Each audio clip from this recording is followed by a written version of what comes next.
spot, bringing stats like a kingpin. MMA knowledge meets his nephews all lean in. Breaking down fights, calling stat daddy supreme. On just a tip show, he's cooking up a dream.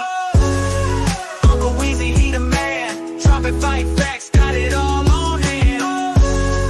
He the stat attack grand. MMA guru, more than just a fan. Wanna know the numbers? Weezy got them cataloged. From the fighters reach down to how many times they dog. Just a tip living, breaking it down slick. Hit you with the knowledge, won't miss a single trick. Uncle Weezy, he the man. Dropping fight facts, got it all on hand. He the stat attack grand. MMA guru, more than just a fan. Balls deep predictions, he be making those calls. Getting in the details, opponents feeling small. From jazz to takedowns, got the whole fight ID. Uncle Weezy spitting truth, no lie, keep it G. Blow the horn, blow the horn. Stat Daddy Weezy not showing no scorn. Fight Night Kingdom, he wearing the crown. Break it down for the peeps, never looking like a clown.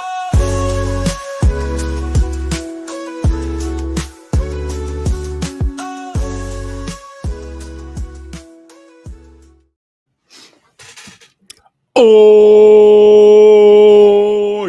yes. What's going on, everybody?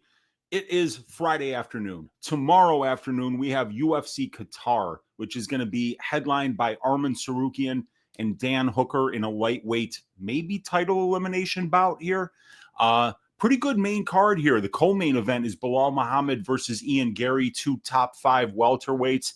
We got a lot of Muslim fighters on this card from Central Asia, from the Middle East, and a lot of long trips for people, a lot of debutantes. So a lot of interesting fights to break down here.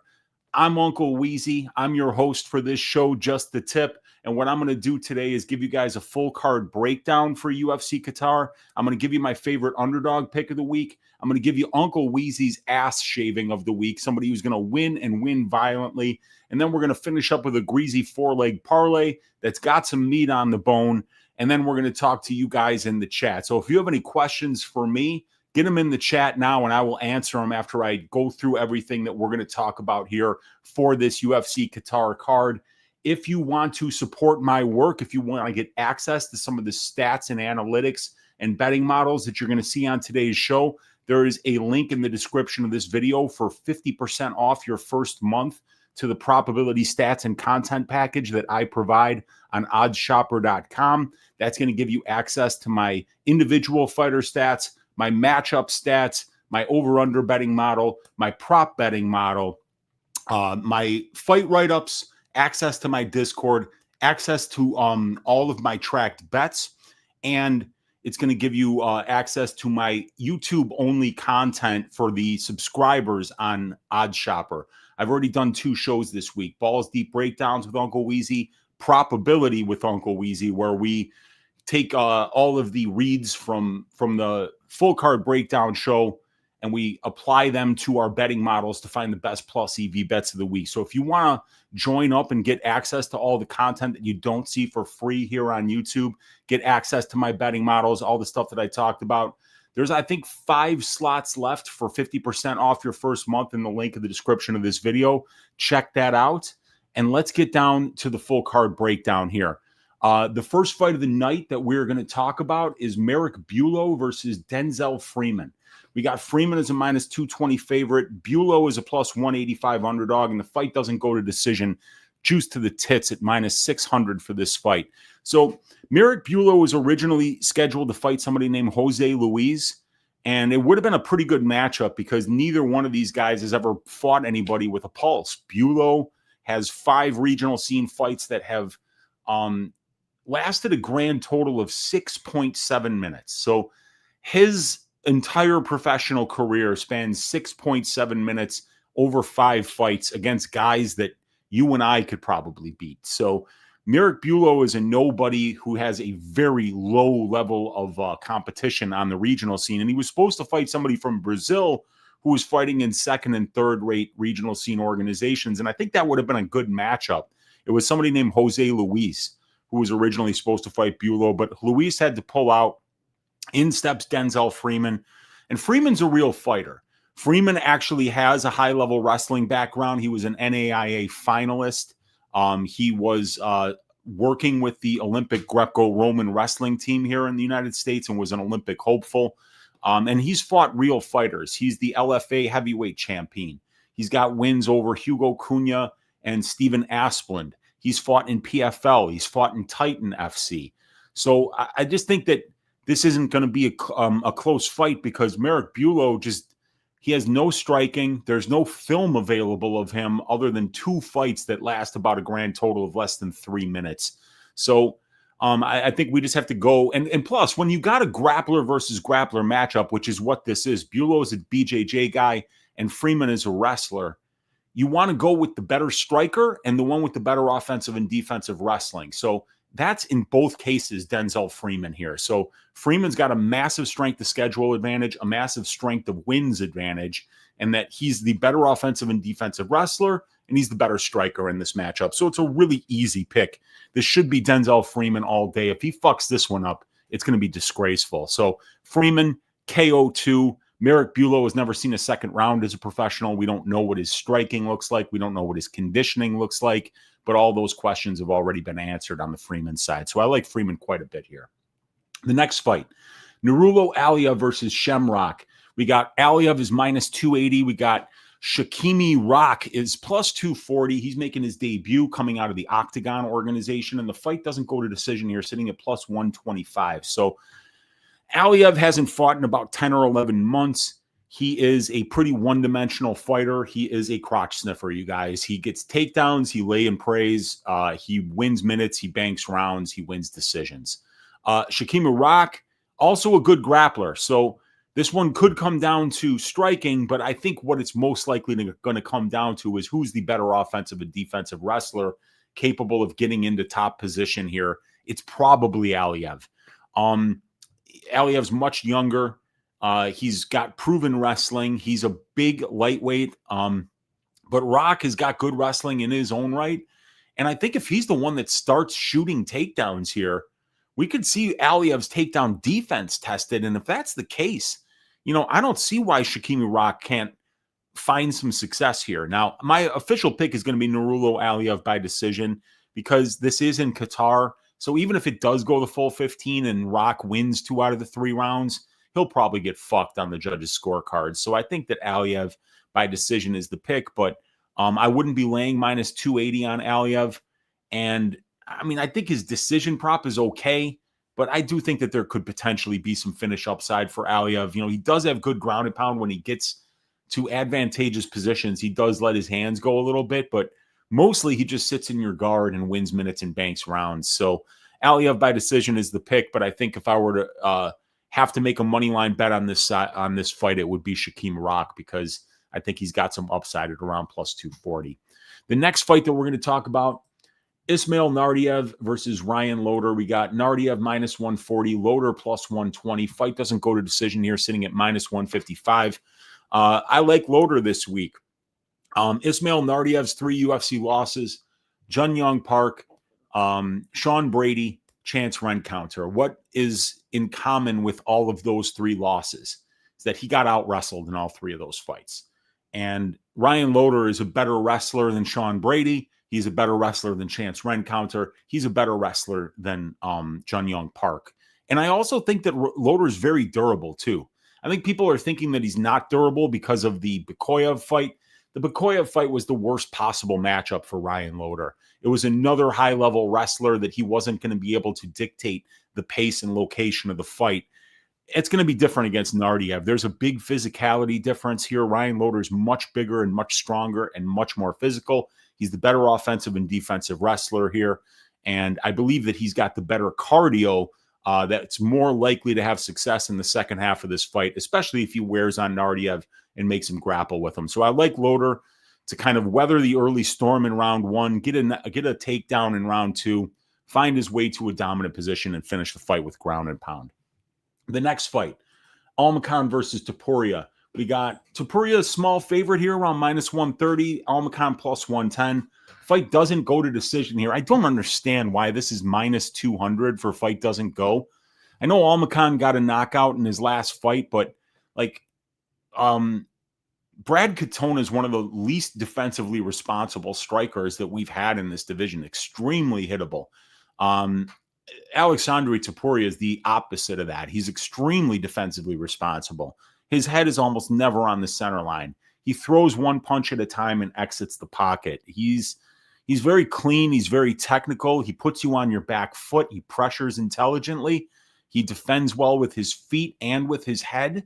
And I believe that he is going to be the better minute winner wherever this fight goes, whether it be at distance striking range, whether it be in the clinch, or whether it be with the wrestling. I think Topuria is just a slight notch above Almakhan in all of those places. I think Almakhan's power is being a little bit overstated here. So I'm picking Topuria by decision. And I like the over 1.5 rounds here at -200.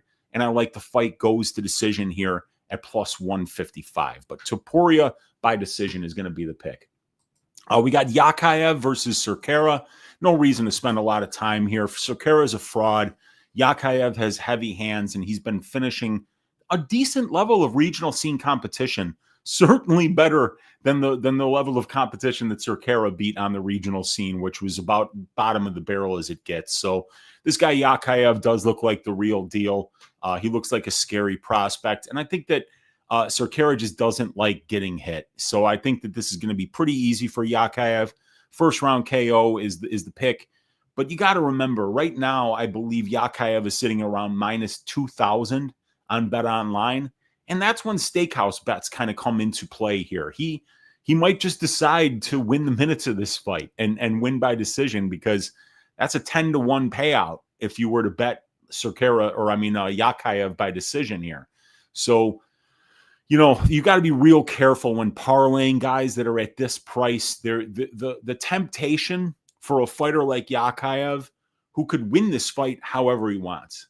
Like, you could go to Yakhyaev's locker room 10 minutes before he's about to walk out, roll a dice, that says, hey, you're going to either win by decision, win by knockout, or win by submission. You could roll that dice and it could come up submission round 3, and Yakhyaev would be like, all right, yeah, I can win it that way.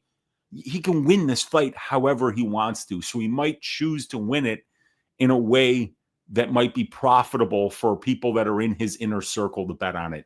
I'm not calling him corrupt. I'm not saying he's trying to do anything. I'm just saying that sometimes when you see these kind of wide lines, the temptation to fight in a way that might not be what you would think he would fight in is very high. So don't get your expectations too high on the Yakhyaev side.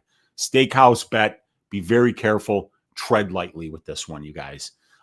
Alex Perez versus Asu Almabayev is the next fight. Perez +165, Almabayev -190. Fight doesn't go +120 here.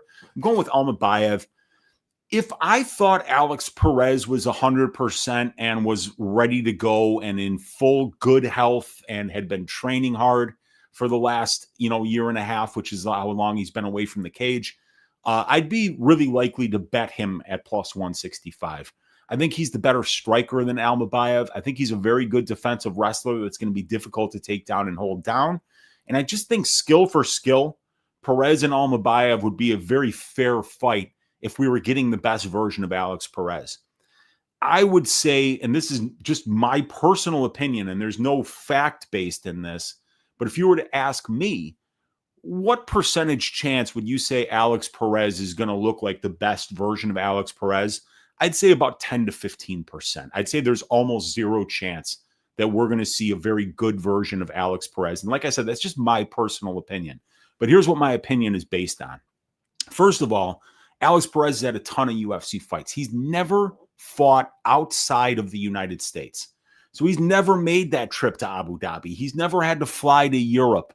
He's never had to go to Brazil to fight against a Brazilian. And now he's traveling to Doha, Qatar, a 20-hour flight to fight a Central Asian guy that's on the come up, that's younger than him, that has a better career trajectory than him, that's bringing a lot more momentum into this fight. Alex Perez tore up his knee badly in the Tatsuro Taira fight. After he rehabbed the knee injury, he was supposed to fight in August, had to pull out of that fight with a fracture. Where was the fracture? We don't know. But this guy has rehabbed the knee and rehabbed some kind of a fracture over the last 15 months. So what is the probability that Alex Perez has been training hard in the gym? I would say very low. I would say, what's the probability that after this many UFC fights that he's going to perform at a high level in Doha, Qatar, the first time he's ever fought outside the US? I'd say very low. And I'd say that even if he was 100%, what's the line on this fight? I'm still thinking minus 110 apiece. So I think that Almabayev is actually a really safe play here. If Alex Perez goes out there and fights at a really high level tomorrow, I'll be shocked. I'll honestly be shocked. I just think that there's too many narrative things that are going against him here to believe that he's going to look like the best version of himself. So I think Almabayev wins this decision.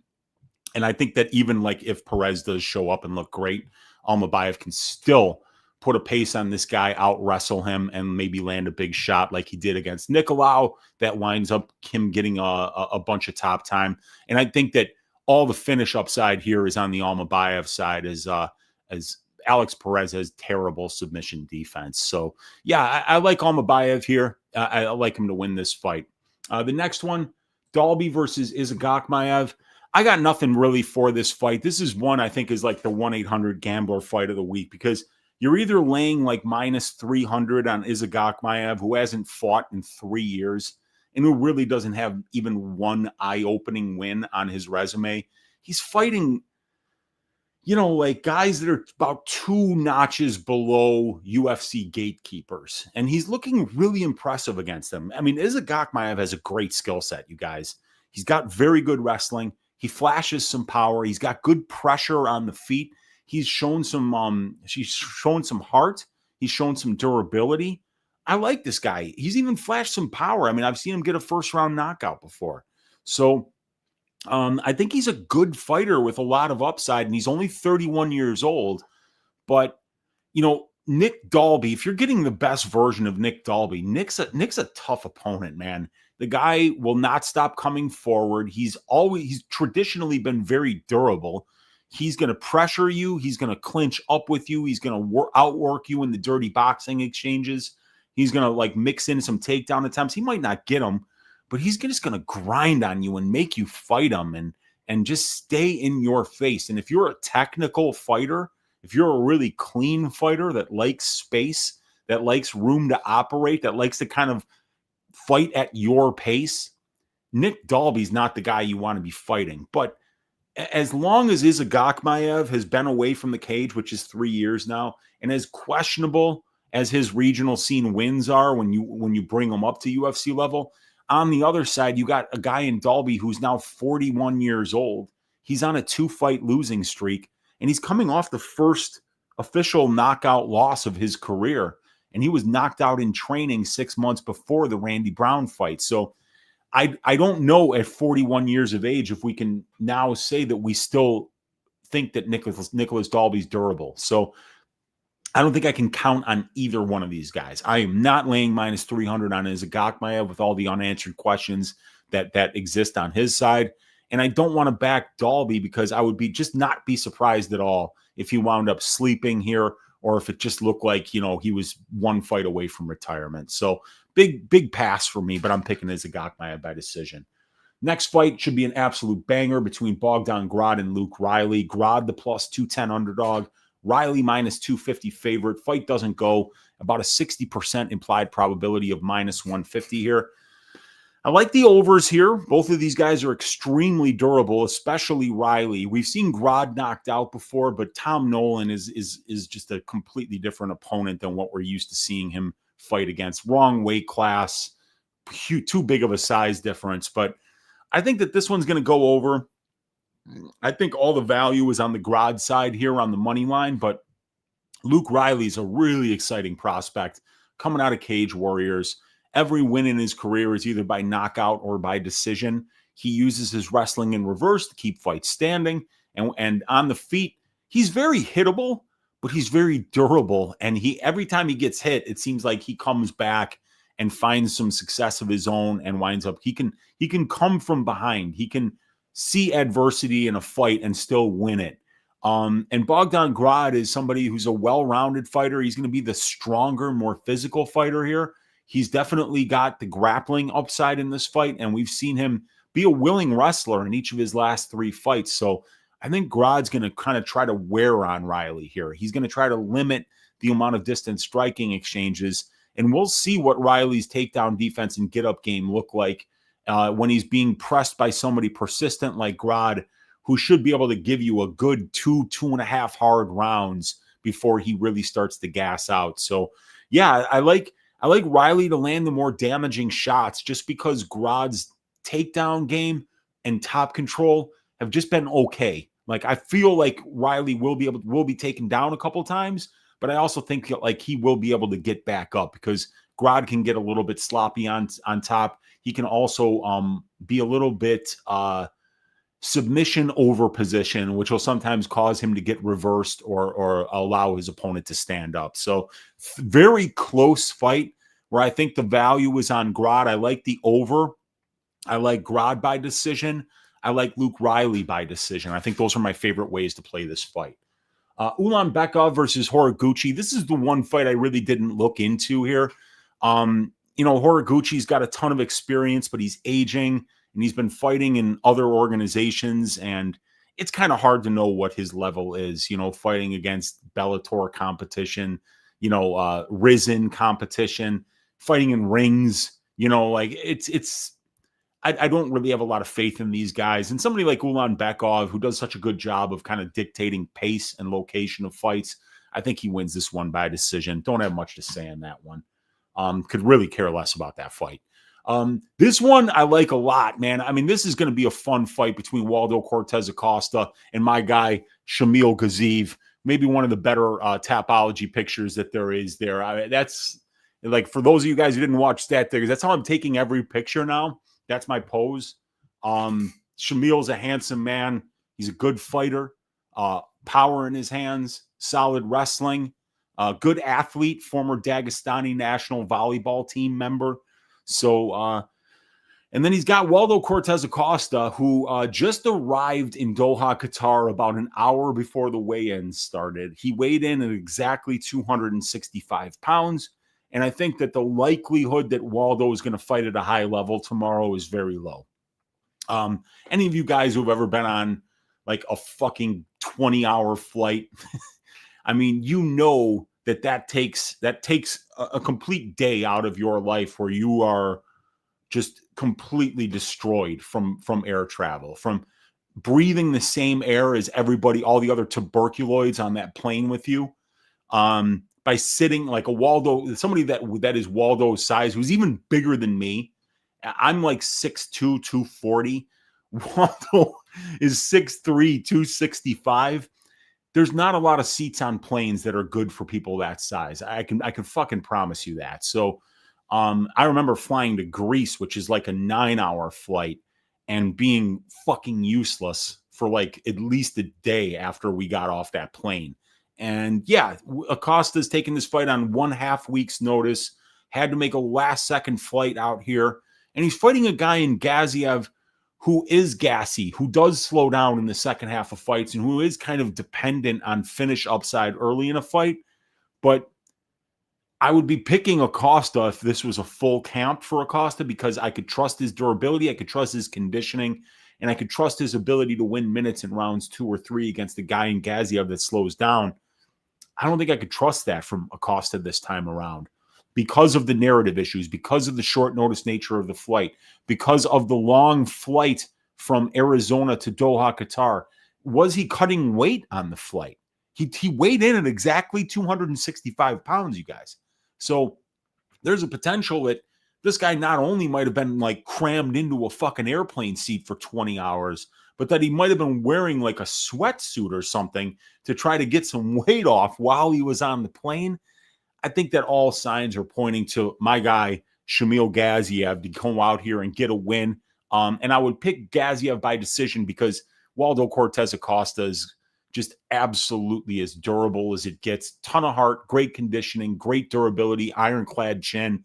I don't see Gaziev getting him out of there. So I think Gaziev is going to do more, score more, bank rounds, win a decision here.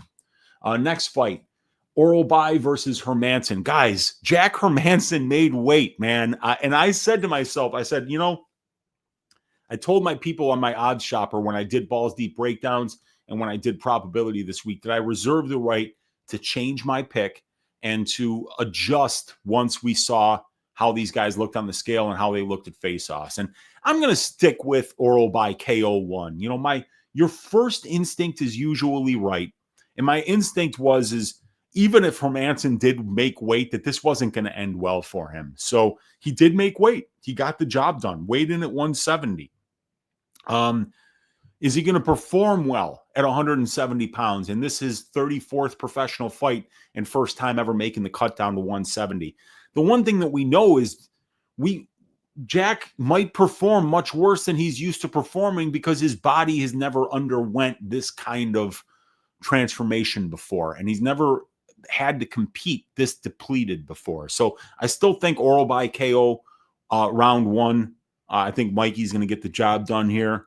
But I don't have any money on this fight, nor will I, because I just feel like Jack at 170 pounds is a complete wild card now, because if his chin holds up, I think he's going to look way better than plus 200. But will his chin hold up? I don't want to answer that question. My favorite bet for this fight would probably just be the Orolbai KO, sitting about plus 285. That way you're fading a guy in Hermansson who had a bad chin at 185 and has now made the first cut down to 170 in his career. But just once they close the door behind these guys, and in terms of how their striking plays out, how their grappling games play out, and we know that Jack's going to be the bigger, more physical fighter here, I think that this fight could play out very close. So it's something I don't want to have any money on now. I'm going to keep my money away from that fight, and I'm calling the Orolbai KO1 as my most likely result for that fight. This one I think is just going to be a horrible fight. Oezdemir decision over Menifield. I think it's going to be a low-volume striking match. Menifield kind of waits to counter. Oezdemir is kind of low volume and not super aggressive. So I think that Oezdemir is probably the slightly better offensive and defensive wrestler. I think he's the slightly better minute winner at distance striking range. Both of these guys have got a ton of power on the feet. But my personal opinion is that there's probably a lot more value in the overs on this fight, just simply because I think that both of these guys are pretty cautious, and Oezdemir just doesn't fight a lot anymore. So the fight goes sitting at plus 150, and that's almost a trifecta bet on my over-under betting model here. So my model is showing some value on the overs here. The over 1.5 at minus 177. The fight goes at plus 150. And then when I look at the decision props here, Oezdemir by decision at plus 310. That's an eye-opening look there, because my model says that that's underpriced according to all three metric comparisons that we make. So I think that Oezdemir decision plus 310 is my favorite bet for this fight by quite a bit. Good value there on that prop. All right. Co-main event, Belal Muhammad versus Ian Gary. We got Gary sitting around minus 250, Belal around plus 210. Fight doesn't go at plus 250 here. This fight's going to play out really close, I think. I'm going with Ian by decision. I like his striking. I like the length. I like the height advantages. He's got better kicks. So I think that if Belal does not pressure relentlessly and doesn't mix in the wrestling, doesn't try to control the pace of this fight, that Ian's going to outscore him as this goes on. I think that this goes to decision at a very high clip. The market agrees. But the thing that I want to, warn you guys about is that Belal Muhammad, one of the things that I always do for my fight write-ups is I like to talk about the reasons to bet on and against each fighter, and with Belal, he's got the UFC experience and strength of schedule advantage in this matchup. Bilal's never really been spectacular in any area of MMA, but he's found a way to become champion of the division with excellent conditioning, fight IQ, and game planning. He's a well-rounded fighter. He finds the weaknesses in his opponent's game and he exploits them. Belal Muhammad just performs so well as a favorite, you guys. As an underdog. When the market thinks that he's going to lose the fight, Bilal is 9 wins, 3 losses, and a no contest over 13 fights. He's got a 78% ROI. And, he's priced as a plus 190, plus 210 underdog here. And I rate Bilal as the better offensive and defensive wrestler in this matchup. That's no surprise. So if he's able to control the pace, if he fights with a smarter game plan in this fight than he did in the Jack Della fight, I think that he can keep this so close. In addition, this is in Qatar. When you go to these Muslim countries and there's a Muslim against a non-Muslim and the fight goes to decision, if it's close, we've seen decisions go to the Muslim that shouldn't. And it's happened more than once, you guys. So, I'm just telling you, Ian Gary's fighting a Muslim in Qatar, and Bilal Muhammad fights pretty fucking close with everybody. So, as much as I think Ian should win this fight, man, like minus 250 is a lot. And Bilal Muhammad by decision is sitting at around like plus 350, plus 340. If he gets takedowns, if he pressures forward, if he puts Ian Gary on the back foot, and is durable enough to eat the shots coming his way, man, I think that he's going to look, in retrospect, a lot better than plus 210. So while I'm picking Ian Gary to win this fight by decision, I think that the gambler in me is very close to making a bet on Bilal Muhammad to win by decision, Bilal to maybe win by split decision.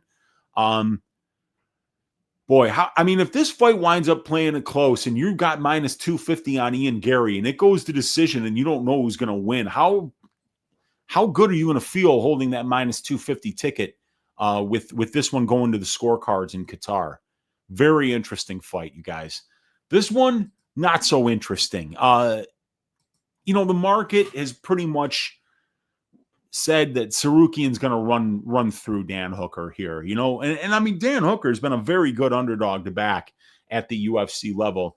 If you look at my fight write-ups, you could see here Hooker as an underdog in the UFC has went 8 wins and 6 losses with an average betting line of plus 169 and a 64% ROI. So if you've been backing Dan Hooker when he's been priced as an underdog, you've been doing well over the long run.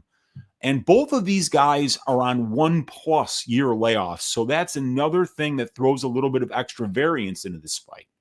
Dan Hooker, 15-month layoff.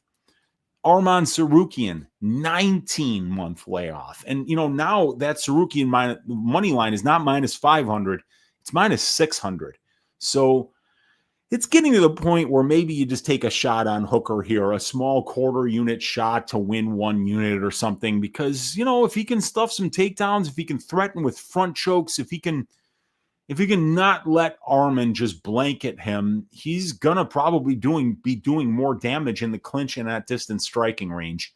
And Dan Hooker's been somebody who's historically been a difficult guy to take down and control. Over 22 UFC fights, Dan Hooker is only allowing 10.6% control time to his opponents. And he's been a very efficient grappler, only attempting about 25% of the takedowns in his fights, but winning 64% of the control time positions. So, it's not going to be easy for Tsarukyan to take this dude down and hold him down. But once he gets people there, they stay there and he does damage. So I think Tsarukyan's going to win this fight. I think he's going to find an advantageous position eventually and knock out Dan Hooker with ground and pound. But at these particular prices, I don't think that there's much we can do there. So, yeah, that's what I got for the full card breakdown for you guys. In terms of underdogs that I'm picking, there's not a lot. Gaziev is an underdog. I think he's a great pick this week because of the circumstances under which Waldo is taking this fight. I think Bogdan Grad is a decent underdog. I think Bilal Muhammad is a decent underdog this week. Loder is a good underdog this week because I think the physicality difference, the offensive and defensive wrestling difference, the conditioning difference is going to be enough for Loder to get the win here. And Naurdiev's 3 losses in the UFC, the Park fight, the Brady fight, and the Rencounter fight are all as a result of him losing minutes in the grappling exchanges. So I do think that Loder is going to get to a dominant position and either find a KO or just win this fight with takedowns, top control, and ground and pound.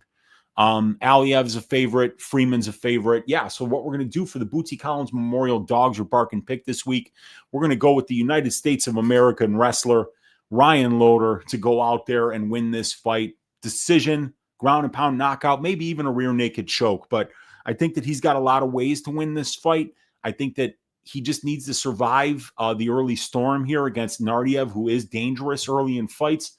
But we got to remember, Naurdiev has finished nobody at the UFC level, and Ryan Loder still has a very dependable chin. So I don't think that we have to worry about Naurdiev finding that early finish.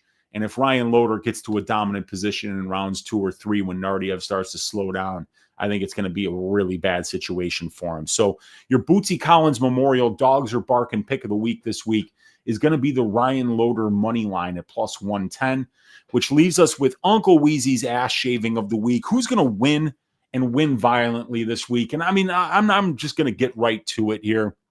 Denzel Freeman. I love betting against frauds. And there's a lot of reasons why I think Denzel should easily win this fight. Number one, this is a grappler versus grappler matchup, and I favor the better striker and the better offensive and defensive wrestler in those matchups. Because if you have the wrestling advantage in a grappler versus grappler matchup, you're going to be able to decide whether the fight winds up on the mat or not. And that means that, especially in a division like the heavyweight division, where you're going to see a lot of fighters that have weaknesses, you're going to be able to fight towards your opponent's weakness. And Denzel Freeman has a number of different ways to do that. He can just keep the fight standing where he's the better striker, sprawl and brawl, make this guy try and grapple unsuccessfully. And if he does try to grapple unsuccessfully, he's probably going to get tired and Freeman can knock him out. Another thing that he could do is he can absolutely stop the takedowns, or he can get takedowns of his own against Bulo and get into top position and rain down ground and pound against this guy. And we've seen Denzel Freeman go late into fights, while we've never seen Merrick Bulo get past the 2-minute mark of the first round in any of his fights. And then when you look at Merrick Bulo's level of competition, I think that this is very telling. So if you go to the fight CAD and you click on Bulo, you're going to see some very concerning things. Number one, you're going to see this guy, Gurami Zviadzadze. Look at Gurami. That looks like a fake picture. It looks like an AI picture of Borat's retarded brother Bilo. And he's got a win over Gurame, who's 3-7 as a professional. And Gurame has had fights flagged for being uncompetitive in uncompetitive organizations like Integra FC. We see somebody like Tomas Kolkun here, who has one fight flagged for basically taking a dive in the Warriors MMA. You see Blazek Nagorsky, who is one of the most, that's the picture you fucking chose? Was that taken on the first, camera ever invented in Poland? What the fuck is that picture? Can you imagine taking that picture and being like, that's the one, put it on the website, put it next to my 2-8 professional record, and this is how I want to be represented on Tapology.com. These are the guys that Merrick Bulo is beating. Surprise, surprise, no bouts flagged here, but Igor Krakowski, who's 0-7, has been found by Tapology to have engaged in activity which is not conform to combat sports standards. He's purposely participated in bouts with no reasonable path to victory, displayed a lack of competitive effort, and is unjustifiably matched against far more skilled opponents. So these are the guys that Merrick Bulo is beating, while Denzel Freeman has wins over guys like Hugo Cunha, who's 8-2, Stephen Asplund, who's been signed to the UFC. Went really close fight with Isaiah Pinson that I thought he won here. A grappling matchup against Puyo Ramani, which I think he looked pretty good in from what people have told me. So, yeah, he's taking this fight on a little bit of short notice, but I think Denzel Freeman is going to go out there and shave the ass of Merrick Bulo, who has really, frankly, shown nothing on the regional scene that would lead us to believe that he's a UFC level fighter, while I believe we can make an argument that Denzel Freeman is. So that's it, you guys. We did it. Full card breakdown, dog pick, Uncle Weezy's ass shaving of the week. So let's put together a Greasy 4-leg parlay based on these selections that we've already had. So leg number 1 of this week's Greasy 4-leg parlay is going to be Uncle Weezy's ass shaving of the week. Denzel Freeman to go out there and shave some ass against Merrick Bulo. Leg number 2 is going to be the Bootsy Collins Memorial Dogs Are Barking pick of the week. We're looking at Ryan Loder to go all the way to Doha, Qatar and beat the now Moroccan Ismail Naurdiev here. Out wrestle him, out condition him, out physical him, and go out there, get takedowns, top control, land ground and pound, finish it on the ground, or just bank the rounds and win the minutes. So Ryan Loder brings this 2-leg parlay up to plus 227. Leg number 3, we're going to assume, and it is an assumption that we're making, but we're going to assume that Alex Perez is not the best version of himself, coming off of knee reconstruction, coming off of what do you call it? Some kind of a fracture, and he had to rehabilitate that injury as well as the knee injury. I don't think he's been training at a high level lately because of the injuries, and I don't think we're going to see the best version of him here in Doha, Qatar tomorrow. And yeah, Almabayev, the younger fighter, more momentum, more positive career trajectory, been the much more active fighter as of recently. And I rate him as the better offensive wrestler, really able to kind of like grind on Perez and make him work in this fight. So yeah, I like Almabayev to win at minus 190 as leg number 3 here. And like I said, even if Perez does show up and fight to his best abilities, I still think it's going to be a very close fight, but I don't think that there's a very high percentage that we're going to see the best version of Alex Perez in the cage, especially with this being his first fight outside of the United States in his entire professional career. And then leg number 4, a nice fat leg to kind of hedge out on should the first 3 legs hit. And that's going to be the over 2.5 rounds here for Muhammad versus Gary. Bilal's a durable guy. Bilal's not much of a finisher either. So I don't think that, and like Shavkat Rakhmonov has a 100% finish rate over 18 professional wins. He had 5 rounds against Ian Gary to finish him, and he never got anywhere close. So if a guy with a 100% finish rate and 18 wins isn't finishing you, I don't think Bilal Muhammad is going to finish Ian Gary. Could Gary catch Muhammad with something big, a head kick? Maybe Bilal, while he's pressuring forward, walks onto something big. Yeah, I could see potentially Machado Gary getting a finish here, but I think the over 2.5 is really safe here. And if we bring out that 4-leg parlay, it comes out to plus 542 on BetOnline Sportsbook. I'm looking to cash this thing. I got a half unit on it. And yeah, Denzel Freeman money line is Uncle Weezy's ass shaving of the week.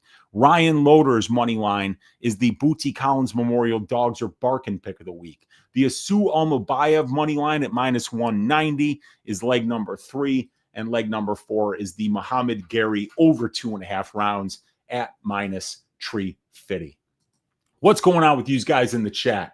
Who's hanging out here with on Friday afternoon with their Uncle Weezy, talking some fights? I know my guy Olajuwon Dream is in the room. Oi, what's up, dude? We got Paku in the room saying, oi, yes. We got Sergey Spivak in the room saying, Uncle, they got me. It was the paint fumes.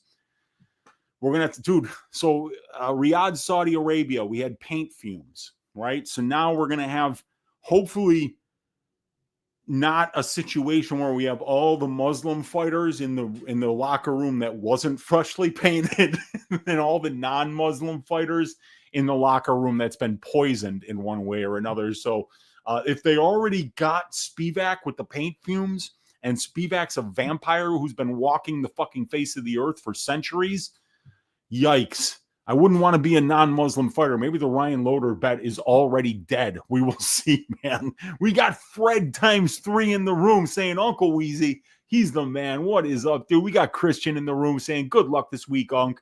Right back at you, man. We got Helder in the room saying, oi, yes. And he's saying, looks like senile Dariush is done, Unc. Yeah, the chin has been done for a long time.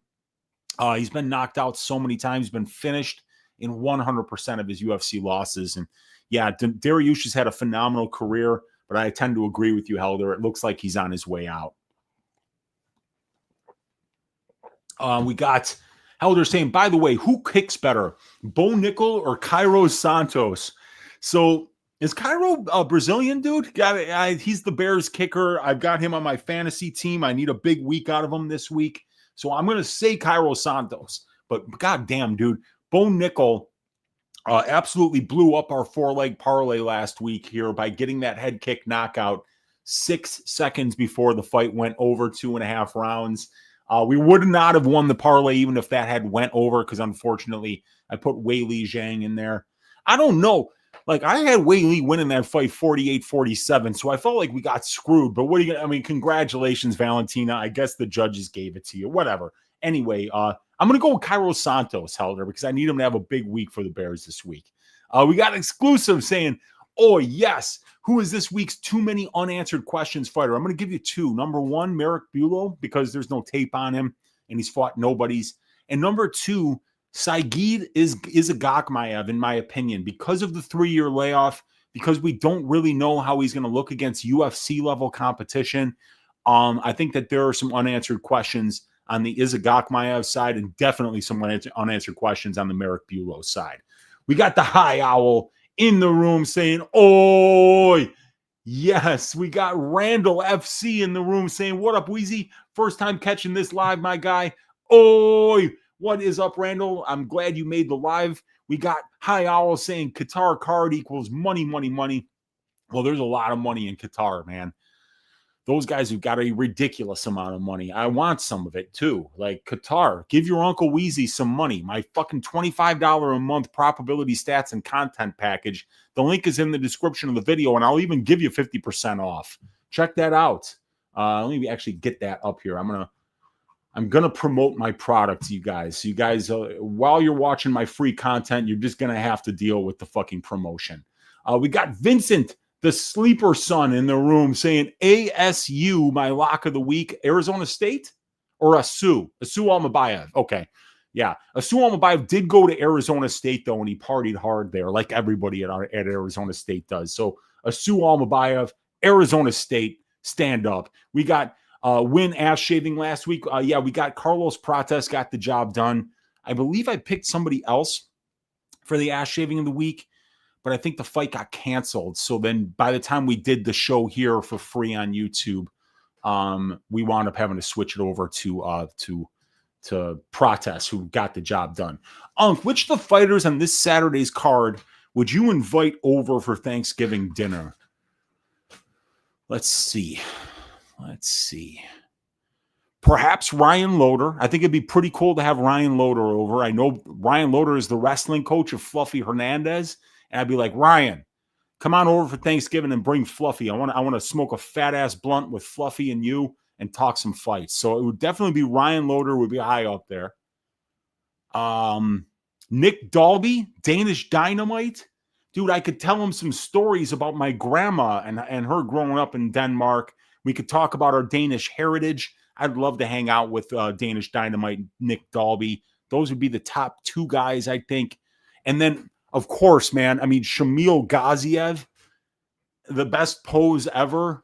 Where is it? Where's our guy? I'm just gonna put that picture up. Where is our guy, Shamil? Bam. Bam. Why won't it, like, I thought I was able to double click that shit. Anyway, we'll keep Shamil up there. Love that picture. Yeah, Shamil, Ryan Loder, Nick Dalby. That's what I'm going with, man. And Bilal Muhammad lives in Chicago, so he could actually probably come to my house. So, like, Bilal Muhammad would be up there as well. I'd happily have him over at my house. Jack Hermansson, another Scandinavian dude. I think that'd be pretty cool. Bilal Muhammad. Dan Hooker's not coming all the way from fucking New Zealand to his Uncle Weezy's place, unfortunately. So, yeah, man, those would be the guys that I would like to invite. We got Mighty Pro in the room saying, does anyone think Ngannou took a dive against Anthony Joshua? He just walked up to him with his hands down and died. I didn't watch it. I have no idea. We got Fromage Fraud saying, don't invite Dylan Danis over for Thanksgiving dinner. He's going to show up in Super Mario shoes and the entire Muslim Brotherhood will be right behind him. Yeah. Dylan Danis, yeah, I don't even know, like, that guy is like the least relevant human being in the combat sports. Like, the guy, I don't know why people talk about him. I don't know why people engage with him. What could possibly good could come of it? I don't know.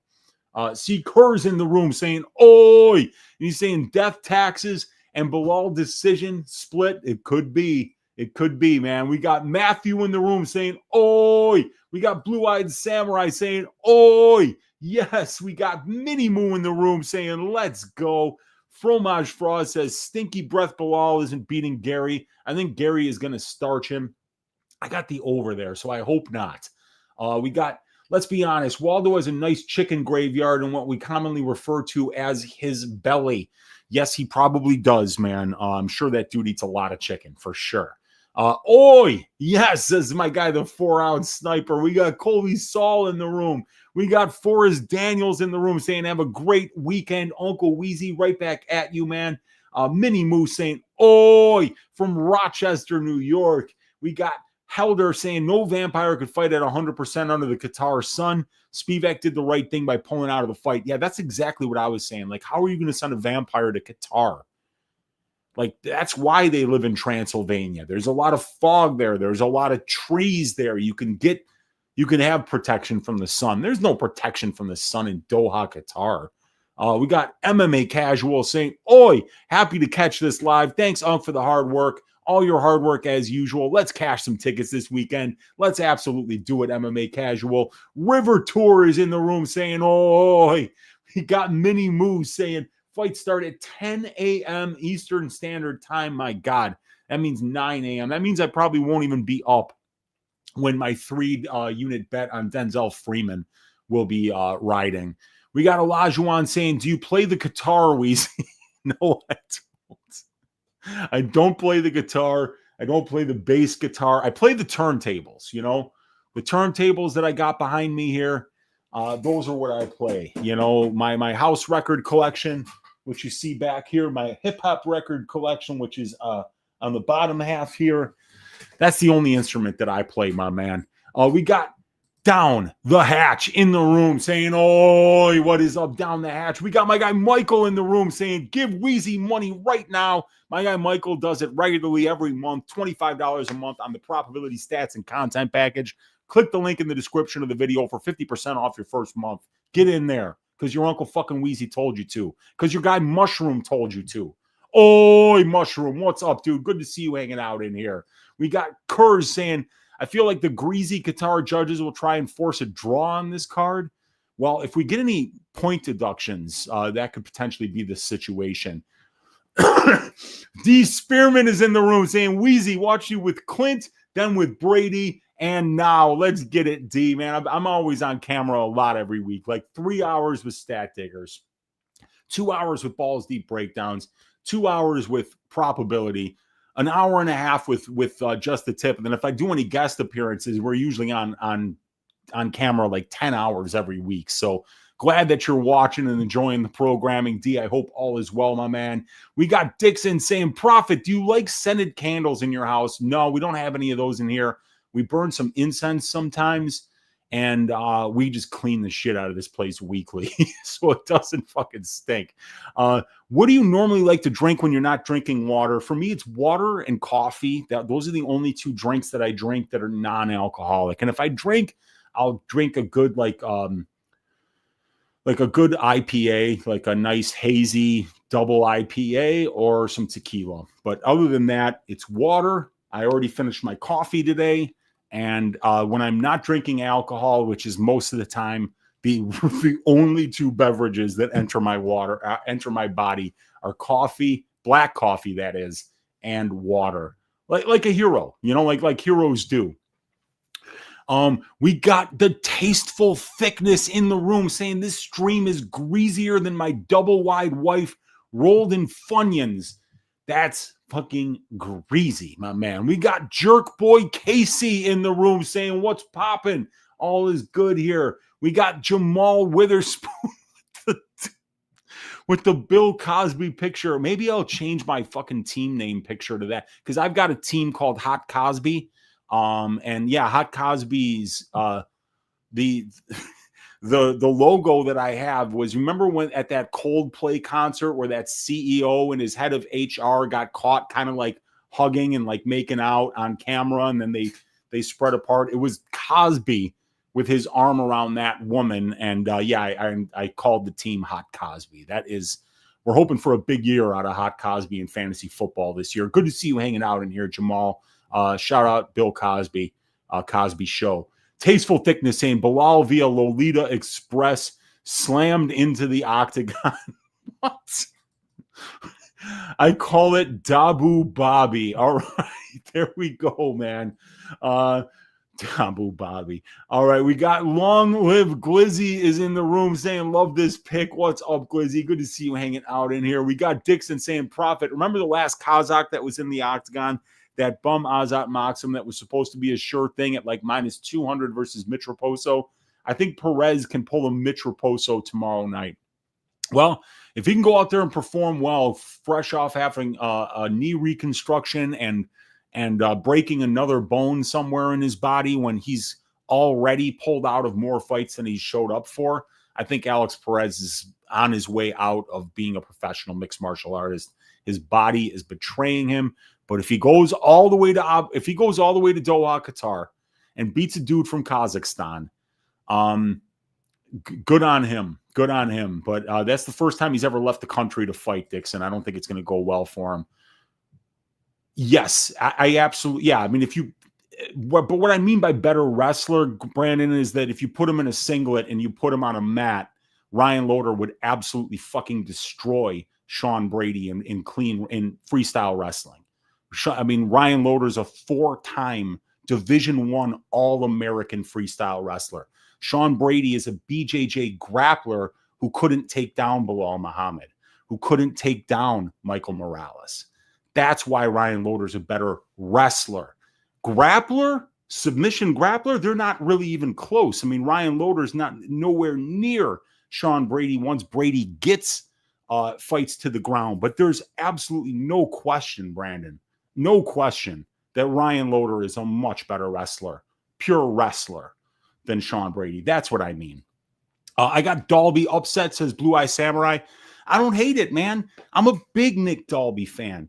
It's just that, at 41 years of age on a 2-fight losing streak, coming off his first KO loss, it's really hard to back somebody with that confluence of circumstances to bounce back. It's hard. Dalby might get slept, and I agree with you. I agree with you, man. I mean, like that's the trend. That's where we're going right now. Is Dalby's getting old, he's getting less durable, and he could get slept. So Izagakhmaev hasn't fought in 3 years because of somewhat because of contract negotiations and waiting to get signed by the UFC. And I think it was more like he wanted to be in the UFC, but the one championship wanted him to fight out his contract. And I don't know exactly what happened, but I believe it was a combination of contract disputes and waiting for the UFC for the right time to sign him. We got my guy Enlighten My Opinion saying, "Oi, from Illinois, Uncle Weezy, who are the top few fighters this week that could get a late round finish?" So I think Tsarukyan could get a late round finish. I think Loder could get a late round finish. Freeman round 2 or 3 potentially.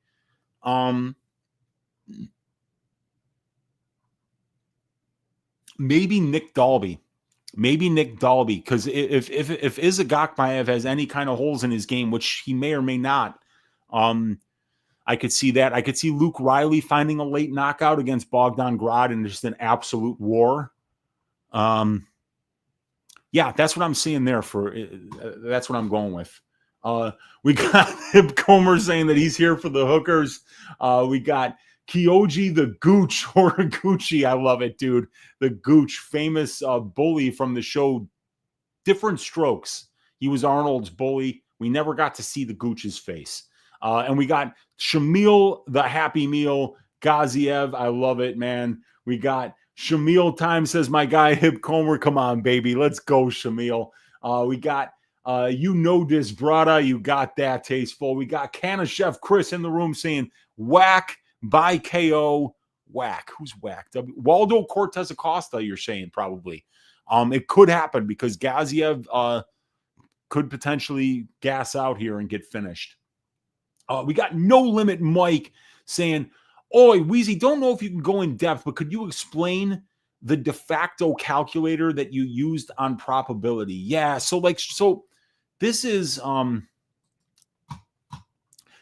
my de facto bet calculator, and what this does is there's like, for instance, let's say that you like Denzel Freeman to win in round 1 or in round 2, right? And you want to, whether he wins in round 1 or round 2, you want to make the same amount of money or lose the same amount of money. What you can do is you can put the betting lines into bet 1 here and bet 2, and I've programmed this Excel spreadsheet to do the calculations for you. So let's say you've got a $100 unit size, and let's say you're looking to make a 1-unit bet on something like Denzel Freeman to win in rounds 1 or 2, right? So we go here and we find out what those props are priced at. So Denzel Freeman to win in round 1 is plus 250, and then the round 2 prop is plus 390, right? So I could put those in here. Bet number 1, the line is plus 250. Bet number 2, the line is plus 390. And then this cell up here tells us what the betting line is going to be. So I could get Denzel Freeman to win in rounds 1 or 2 at plus 104 on Bet Rivers at these prices, plus 250 and plus 290. If I were to put 0.583 units on the plus 250 and 0.417 units on the plus 390. And then if he wins in round 2, I'll win 0.417. I'll have a 0.417 unit that cashes at plus 390, which means I'll make 1.626 units, right? And then I'll lose 0.583 units, 0.583, and it'll be a 1.04 unit win. See that? That's plus 104. And it'll be the same thing if I were to win 0.583 units at plus 250. I would win 1.45 units, and then I would lose 0.417 minus 0.417, and you see that? 1.04. So what all this calculator does is it allows you to take 2 or 3 different outcomes which are mutually exclusive, combine them together, and then put them into a line where you could track it at this price, right? So like even if you wanted to put the round 3 in here now, which is plus 750, you could kind of do a de facto inside the distance bet at minus 155. So yeah, that's how this calculator works. It just allows us to combine more than one potential outcome that are mutually exclusive and have them cash at the same rate so that we would make the same amount of money whether event 1 happened or whether event 2 happened. So that's the explanation for that one. Let's see, where were we? Okay, the Blob King is coming for his throne, says Hibcomer. Is that my guy Gaziev? The Tasteful Thickness saying, I've been on flights with one stop to switch, about 10 or 12 hours. I wasn't eating right for a couple days. Horrific jet lag. And not only that, like when you're on a plane for that long, you get sick. It's so fucking, you're breathing the same air as everybody else that's on the plane with you that are from different places. You know, they might, and if 3 or 4 of those people are sick, everybody else is going to be breathing in those fucking germs. So yeah, man, you don't want to be on those planes with those fucking tuberculoids, man. Greenbat saying, what's up, Weezy? Make him say, oi, na na na na. What's the worst beer you've ever had? That is such an easy fucking question. Greenbat, the worst beer I've ever had in my life is Stroh's. That is the worst fucking beer ever made. Stroh's. Makes horse piss taste like an IPA. Stroh's beer sucks. Worst beer is Steel Reserve. I've never had that, but I know that's one of those like malt liquors, just absolute trash probably. Jack looks ready. I'm impressed, to be honest. Which Jack? Which Jack? Jack. Who's Jack? Jack Hermansson. I know. Yeah, dude. I can't believe he made weight. I thought he would die on the scale. I really did. I thought he'd be like 170, and then Jack would just collapse, and that would be the end of Jack Hermansson. So I can't. Jack Hermansson died 5 months ago. Yeah, I know, man. I agree. That I still might play the Orolbai KO prop at like plus 290. I might have to play that. This guy survived dinosaurs, meteors, ice ages. Jack Hermansson is no challenge. I hear you, Kurz. You watching LFA tonight, says Jeff K. Yeah, I'll probably watch that tonight, man. I'll probably pop that on. I got my girlfriend's coming back in town from Seattle, so she'll probably be home late night tonight, but I'll probably get to watch LFA before she lands. Ian by a sassy decision, says Hib Comer. 2 finishes in the Middle East, says C. Kurz. Yeah, that's all I've got right now, man. Bilal has nothing to lose. That's true. And we got, he could go Canelo hands again. I think it would be a mistake if he did that. We got the sleep person says Asui. We got Sissy or Izzy Musa in the room with the weird face there. We got Bean Eggs in the room saying Dagestani volleyball team. I heard you were also on that team playing with those tight shorts on. Yeah, well, I mean, like, whether I'm playing volleyball or not, I'm always wearing tight shorts. I mean, when you got an ass like this, you fucking show it off, Bean Eggs. Hib Comer saying, I'm rooting for Hooker, and Armin's back is supposed to be fucked. Is it really?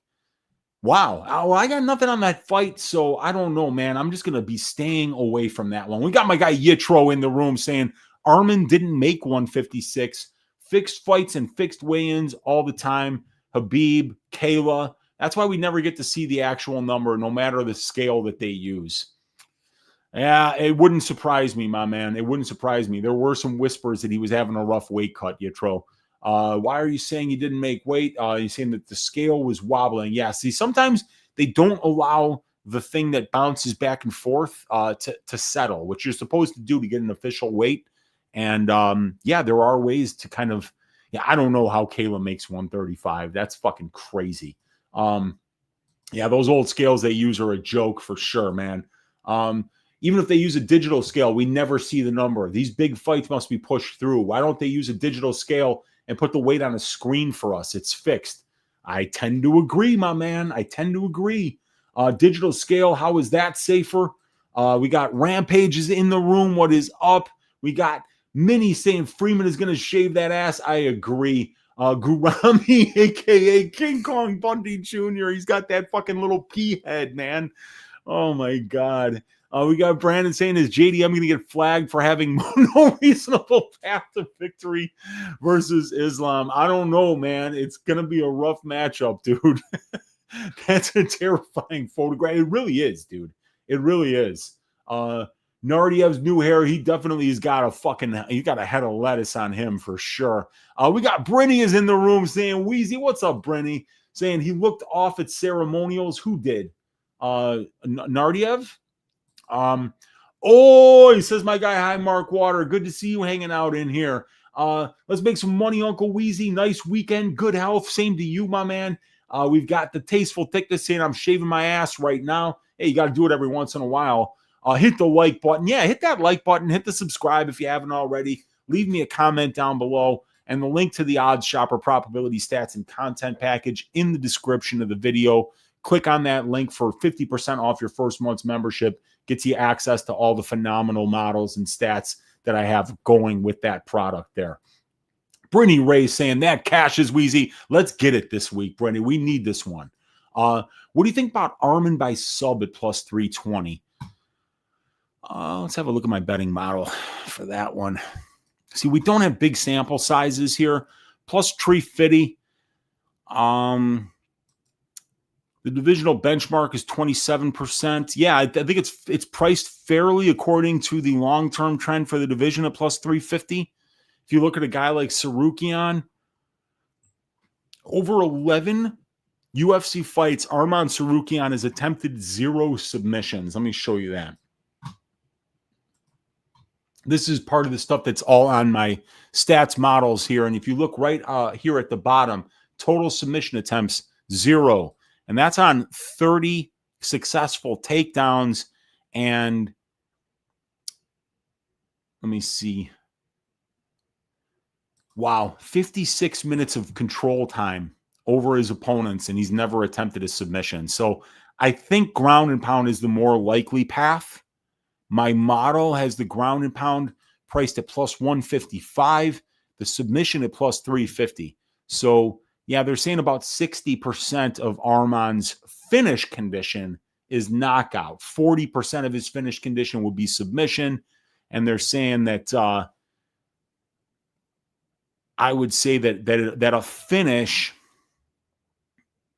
is about 2/3 of his win condition. So, yeah, 155 for the knockout, 350 for the sub, plus 245 for the decision. I don't like the sub at 350. I don't like it just because he's never attempted a submission before. But you never know. You never know.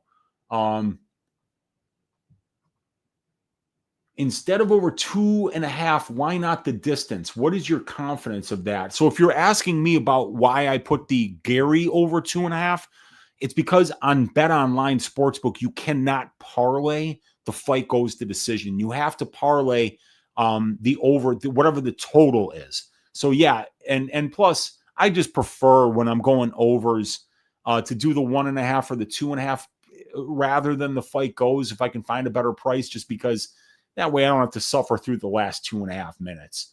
But yeah, the Hood Wolf in the room. What is up? Good to see you hanging out here. Oi, Arman better win this fight or he's getting cut for that headbutt. He might, man. Necro is in the room saying, what do you think about Yakhyaev to win inside of 60 seconds?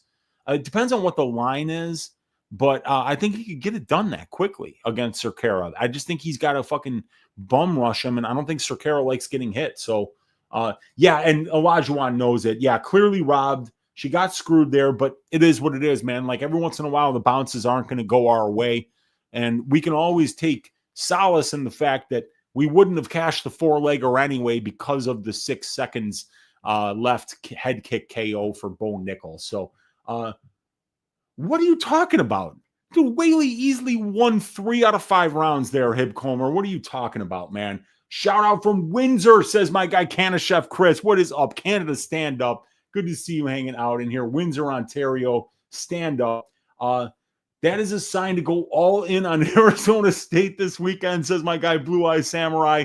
Yeah, I mean, of course, it's sarcasm. Yeah. You're not retarded. Sometimes I'm just a little bit too stone-faced when I'm bullshitting. No chance. Francis took a dive. He got knocked the fuck out. We got Jamal saying, when Dylan got jumped, I heard Leon's coach saying, don't let him bully his son. Look at that guy. It's hilarious, man. We got Truth Hurts in the room saying, Uncle Weezy, the real question will be after this card is when will Miktabek and Muslim Salikov face off against each other in a katana-style Highlander battle for immortality? I love it. I think it could actually happen, and that is probably the next fight. You got it right, Truth Hurts. We got Ultra Bayern saying any lock of the week this week, Uncle Weezy. Yeah, usually what I would call my lock of the week, which nothing is ever a lock in MMA, it would be the Denzel Freeman money line this week. That's what I would go with. So you indirectly play the Qatar through the turntables. Yes, that's exactly right. The sitar, the Qatar, and the turntables. I could do all 3 of them through those turntables. Yikes. Fight start at 1 a.m. Australian time. That's brutal, dude. Should I wake up? I don't know, man. That's fucking really, really bad, dude. 1 a.m. start time is just really tricky to deal with. 3 more events on the year, Unc. Hope you've had a great year. I've had a bad losing streak. Bounced back a good one with last week, but looking to finish the year strong, my man. We got Olajuwon saying, I can't fucking believe there's only 3 more events. Well, we got a whole nother year coming up in 2026, you guys. Water superiority, says HLB. We got Hermansson has been alternating wins and losses for like 10 years. The last fight was a loss. We will see if he bounces back with a win. We got Action Jackson saying, ahoy, hoy, what is up, dude? CWU saying, can we hear Dalby breathing already? We will be once he gets in that cage for sure. Arman has had 3 grappling matches this year. That's good that he's staying somewhat busy because he's been away from the cage for a very long time. We got Dalby late, says my guy River Tour. And I think that's a pretty good look. Dalby late's like something like plus 2,800 for round 3. We got my guy, the Real Primer, is in the room saying, Weezy, educate up. What is up, my man? Good to see you hanging out in here. We got Taranchi Harakat in the room saying, Dan Hooker will be more difficult to beat than people expect. Yeah, man, the line is, minus 600 right now on Tsarukyan, so that's a very wide line. We got my guy Justin Cash, ring-a-ding-ding with the $5 donation, saying off topic, but Tracy Cortez back shots must sound like a Desert Eagle going off. Yeah, that's really not ever off topic, man. Any kind of Tracy Cortez discussion in this YouTube channel is always welcome. She's a phenomenal lady, great fighter. She got caught in a bad spot there against Aaron, though. That fight was going her way, I thought. She looked really good in the first round there, but one mistake against Aaron on the mat, and it's over. We got it's so true, man. Hermansson, Weezy, yeah, that's for sure, man. Guy Action Jackson. I could taste that Steel Reserve BS right now. It's disgusting, man. That's for sure. Dog, that Cage Warriors welterweight champ blew out to Doha by himself, assuming a fighter was going to pull out, likely Jack. Spent 3 months rent to get there, and all fights are a go. Yup. He took a shot, and it didn't work out for him, and now I don't think he can pay rent for his next 3 months. So hopefully he finds a way to make some money. Just a head up, Bilal means dick in Brazil, and Machado means axe. So it could be the old dick saw, huh, Elder? Is that what you're saying? Oh, my God. This will hurt, says Elder. Happy Thanksgiving, says Buto. Same to you, my man. We got those old scales are like the machines they use for the sit and reach, Uncle. I remember this sit and reach to they would find out how flexible you were, man. I remember that from my gym days many years ago. The scale reader from day one, everyone should know by now. Yep. Perez looked off. Yeah, I'm not surprised that he did, Brinny. I mean, like, this guy has been through a lot, man. He has pulled out of so many fights. He's had so many injuries. And then that nasty, complete fuck up of his ACL in the Tyra fight is going to be really hard to come back from. Who fights for sure? Fight doesn't go to decision, Uncle. I think that that first fight, the heavyweight fight, is probably going to finish inside the distance. Freeman, Abdul Rahman Cerqueira is going to finish inside the distance.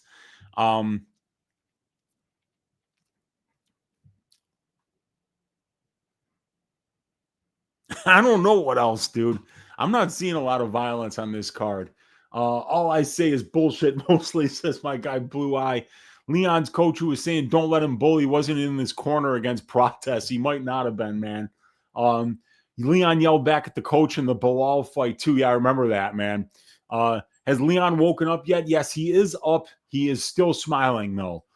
We got High Mark saying Perez got to fight. Perez fight got to be a stay away. He's better, but who knows how he will perform. Yeah, I think he might be a little bit better, but I don't even know if we know that at this point. But what I do know is that the likelihood that he performs as the best version of himself in Doha, Qatar, coming off of these 2 back-to-back injuries, I don't think it's very good. Arman plus 420.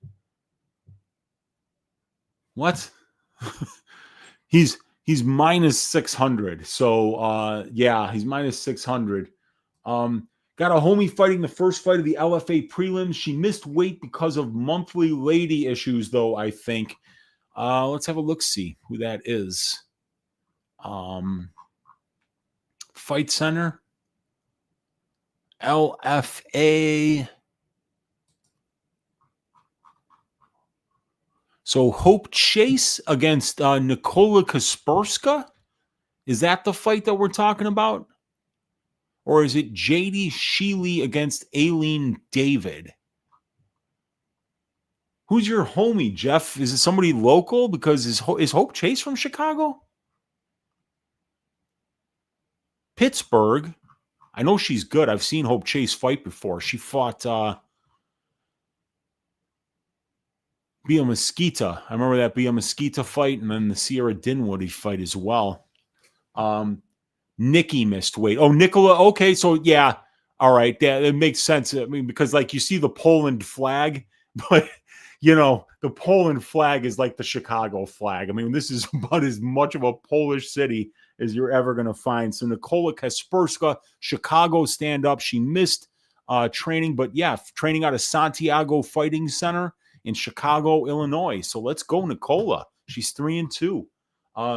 Yeah, by KO maybe. Oh, by KO, Armin 420. Or no, by KO maybe. What? Yeah, you're talking about Maltabek by KO. Yeah, I tend to agree with that. I mean, minus 420. Oh, okay. Yeah. At minus 420, it's a little bit better. I was going to say, what the fuck? Yeah, right?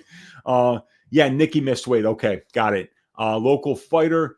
Used to train a little with her. All right, cool, man. Yeah. Well, let's see if she can get the job done on LFA today. But thank you guys for hanging out. We got 268 of you live hanging out in here. Check out that link in the description of the video for the 50% off your first month of the probability stats and content package. Hit that thumbs up on your way out. Hit that subscribe if you haven't already. Leave me a comment down below.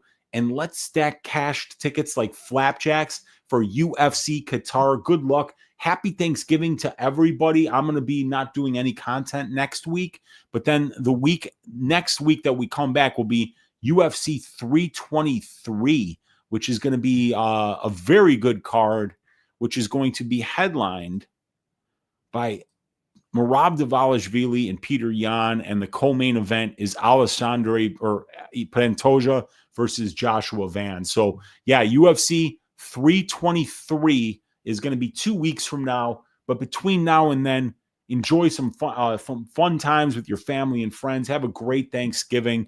Let's stack cash tickets like flapjacks for UFC Qatar, and we will see you guys soon. Take it easy, everybody.